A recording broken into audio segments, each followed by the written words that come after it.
Hello and welcome to this month in gaming. In a month, a lot of gaming related stuff happens, so much so it's hard to keep up with it all. So for your benefit and mine, here's what's been going on this March.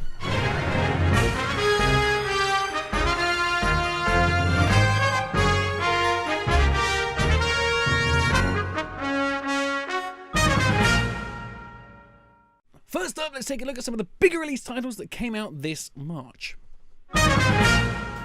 The long-awaited Ubisoft game The Division came out at the start of the month and had been stated to divide audiences after many beta players had noticed frame rate problems and unrealistic enemies in hyper-realistic settings.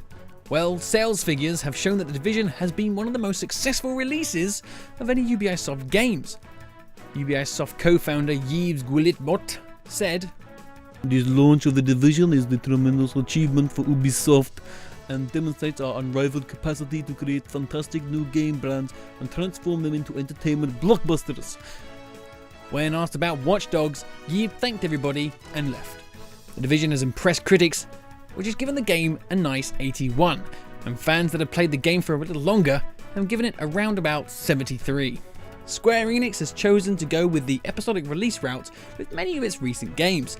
One of them is the long-awaited return to form of Hitman.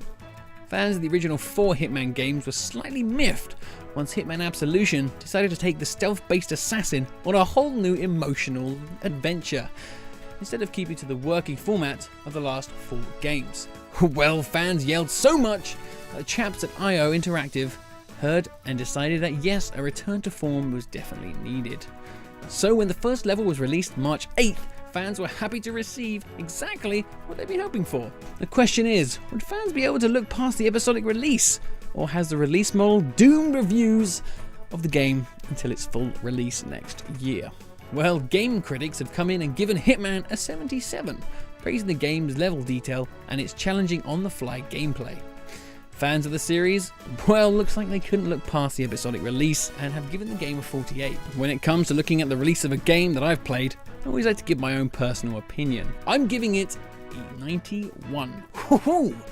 The next installment will be available to download in the later part of April. Pokken Tournament, or Pokken Tournament as I've been told the right way to pronounce it, came out last month with many eager Pokemon fans ready to shove aside the turn-based fighting for instantaneous brawls.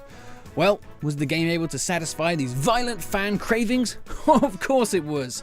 This is Nintendo and Pokemon we're talking about. They're so successful that things like this exist and fans still get amazed. Critics have given Pokken Tournament a 76, with Pokken fans giving it an 84. One fan even compared it to another brawl-based game. Excellent game, great online, stunning graphics and only 60 FPS. One of the best fighting games of the year. Kick Street right up 5 right in the balls. Knights of Azuri is the answer when someone asks, what does fan service mean? Based on an island floating in the North Sea, you follow 2 friends/lovers as they are quested to cull the demons of the island. I can't believe I just did that much research into this game. Critics gave the game a 69 and fans gave it an 81. Let's just say the word progressive was used in a lot of the reviews. The game has only been out for a week, so most of these reviews are just the first run through the gate. And why am I still talking about this game? Let's move on. And that rounds up the big game releases of the month. So now let's focus on what's been going on in the world of gaming this March. January, Oculus Rift started selling headsets for $599. February, HTC Vive started selling headsets for $799. March? Well, would you believe it? Sony held a private press conference and revealed that the much anticipated PlayStation VR would be yours for $399 or £349. However, it looks like we're going to have to wait a little longer till we can get our hands on one of these PlayStation VRs, as it's stated to come out in late October. PlayStation VR will also come in a bundle with the required PlayStation camera and 2 PlayStation motion controllers. These bundles will be sold for $499. Well, the price is low, but it's revealed that this VR system meets the minimum requirements of what a headset will need to pull off an actual convincing VR experience. With this in mind, how has the headset been selling? Well, Amazon.com have actually sold out twice already, and Amazon UK is only allowing one headset per customer just to meet demand. So let's move on from what will probably be the last segment of VR in the show and turn our heads to some more sadder news stories from the world of gaming. Black and White, Fable, the movies. What do they all have in common? Lionhead Studios has closed down. Yes, the gaming company which has given us those much-loved games closed down on March 7th. The company was working on Fable Legends, but realised that no one cared, so decided to close up shop. Lionhead had been making games since 1996, and studio was only 20 years old. RIP, the movies, stunts, and effects. From a studio closing down to another studio closing down. This time it was Evolution Studios. Now, it's not a complete surprise that Lionhead closed down, as their last game was released 3 years ago on the Xbox 360 and received a small audience. But Evolution had only just released their biking DLC pack for their PS4 game Drive Club. The company, who has solely been producing racing games since 2002, with World Rally Championship on the PS2, they later went on to make the MotorStorm games for the PS3. And like I mentioned before, had only just brought out Drive Club for the PlayStation 4. Many believe it had been due to them not hitting the release target of 2013 with Drive Club, so that game could fit with the PS4 release window. And Sony axed the company. It's very dishonourable. This time last year, Sony made half of the studio redundant, as it wanted the remaining studio, now only 55 employees strong, to concentrate on Drive Club as a service instead of developing new games. So with this in mind, maybe Sony realised that keeping a studio open with the sole intention of it to run just one game, and a game with a lacking fan base at that, would be a waste of money in the long run. Evolution had been creating games for Sony for 14 years. RIP MotorStorm.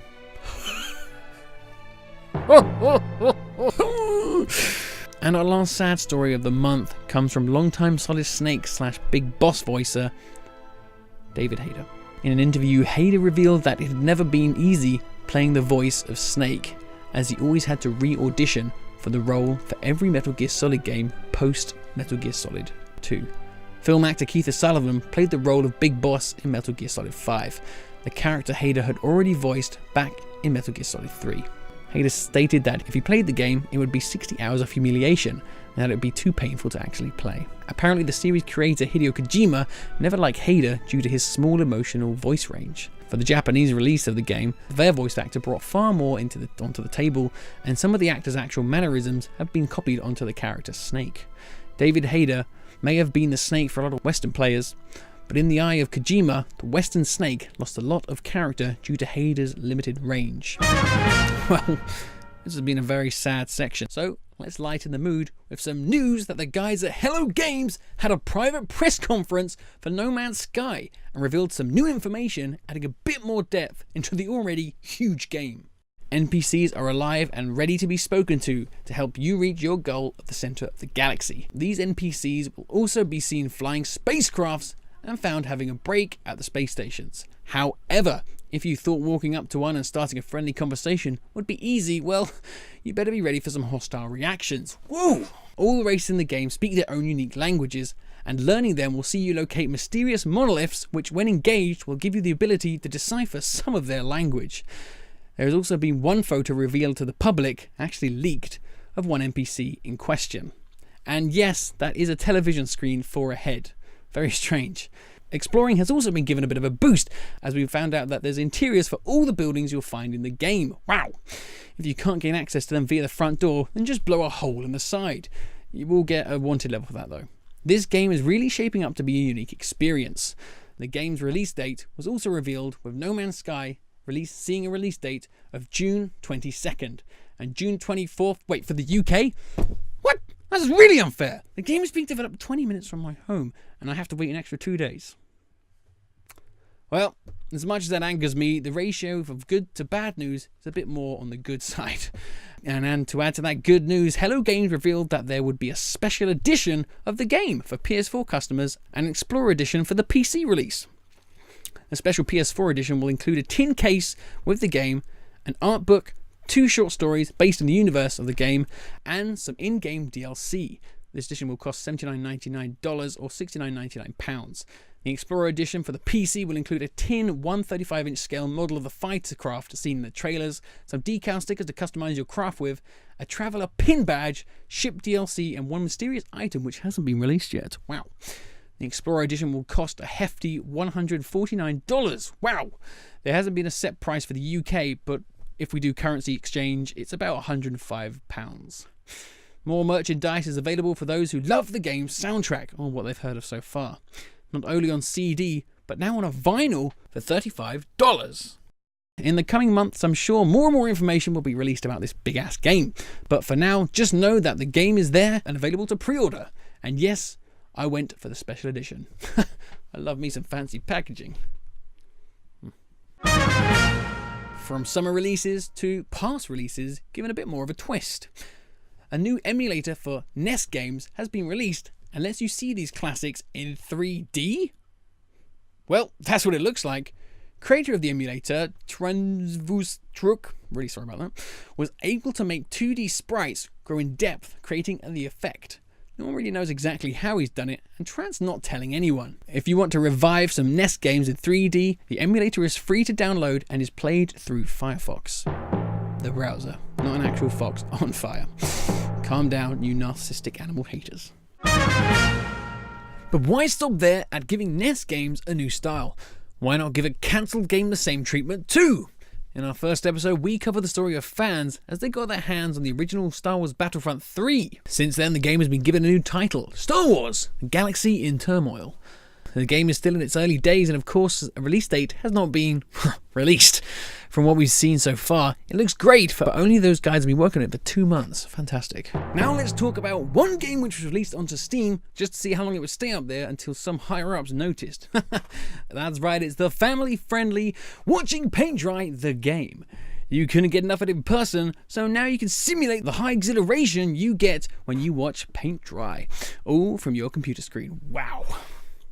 Apparently, the game was made to call out Steam's quality control, as many users had noted that the majority of games that come onto Steam lack the quality and makes this market feel reminiscent of Game Jolt.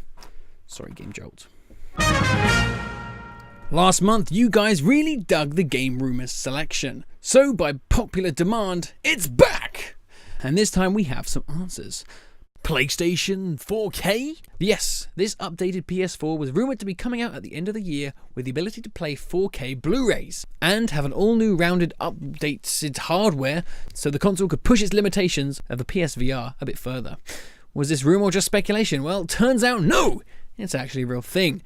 Sony has told us that we will know more near the end of the year. The new Nintendo console, the NX, had its controller leaked. We saw 2 different pictures with the same controller design from 2 different sources. The strange, squished oval shape got a lot of fans worried. But was it real? No, it wasn't. The first picture was a 3D model students had created after they were given an assignment with the title Go Viral. The second image was a 3D rendering of an artist who just wanted to join in the fun. This has been Rumours of the Month. And now for our last story, The Witcher 3 has been awarded the title of the most awarded game in history. The game has received 251 awards since its release. Wow. With the video game BAFTAs coming up, will it be able to add a few more to its score? The Witcher 3 is up for 7 BAFTAs. Will it be able to win them all? And staying on the BAFTA talk, the much cast-aside game Everybody's Gone to the Rapture has been nominated for 10 BAFTAs. This is a surprise, as the game wasn't even mentioned at the 2015 Video Game Awards, based in America. So will the cast-aside walking simulator get the recognition it deserves at the BAFTAs? I hope so. And that about wraps it up for all things gaming this month. But before we go, let's take a look at some of the bigger release titles that are coming out next month. The long-awaited and rehauled Xbox One exclusive, Quantum Break, is set for release April 5th. At one point, the game was planned to have a TV series run before its release, but after some shifts and some less than enthusiastic console sales, the TV show was rejigged along with the game, and the release date was moved back a year. Will it be any good? Well, this is one game I'm actually a bit jealous that the Xbox has. Dark Souls 3 is coming and fans cannot wait. The series is known for its brutal difficulty as you explore medieval dungeons and come across many challenging and hideous creatures. Dark Souls is out on the PC, PS4, Xbox One, April 12th. Quantum Break may have been a TV show running alongside it, but what about a film? Well, Ratchet & Clank are back on the scene and have had their first game recreated for the PS4, along with a film following the same story. So, what age demographic will be turning up to take the majority of the seats, seeing how this game series has now been going on for 14 years? You can pick up and play Ratchet & Clank on the PS4 April 22nd, and you can catch the film in theaters April 28th. So, can you name an animal who's been flying through space since 1993?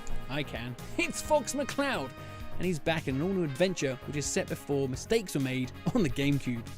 Star Fox Zero sees you take on the exact same things as before. From what we've seen from the new content and graphic implications, a little lackluster response to a lot of fans. But it's not out yet, so who are we to judge? If you actually have a Wii U and you'd like to judge, you can do so on the game's release date, April 22nd. And lastly, it's a game series that has only recently made its leap to the PS4. It's Farming Simulator 2017! And guess what? You can be a farmer. Yes, that's right. April 29th.